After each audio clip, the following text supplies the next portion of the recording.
fifth exercise. Now if you notice, after the pa over here, you have a comma. Yes. So that means you need to extend the pa for 2 tala counts.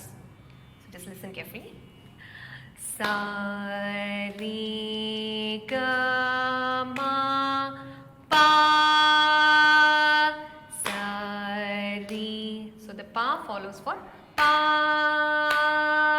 sa, re. So try.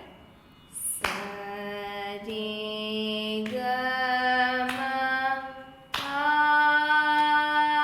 sa, re. Sa, re, ga, ma, pa, da, ni, sa. Sa, re, ga, ma, pa, da, ni, sa. Similarly, you will see a comma after the ma also. So the same concept follows here. You need to extend the ma for how many counts? 2 counts.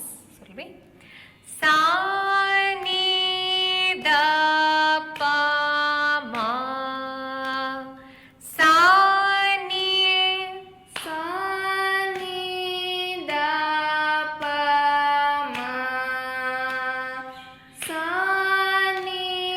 Sa, ni, da, pa, ma, ga, re, sa. Sa, ni, da, pa, ma, ga, re, sa. Moving on to the second speed. Now in the second speed, your pa will be only for 1 tala beat. Because it is a second speed, so we are doing 2s for us per beat. So since pa already spans for 2 counts, the pa has to be done only for 1 beat in the second speed.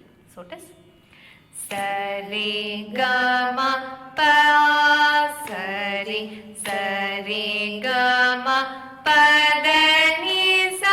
Sa, ni, da, pa, ma.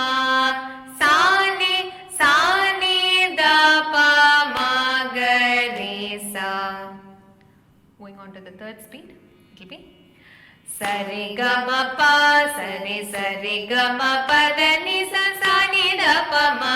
Sa, ni, da, pa, ma, ga, re, sa. Going on to the sixth exercise. So the emphasis is on da, and in the dissonant phrase, it will be Ga. ga. Right. So sa, re.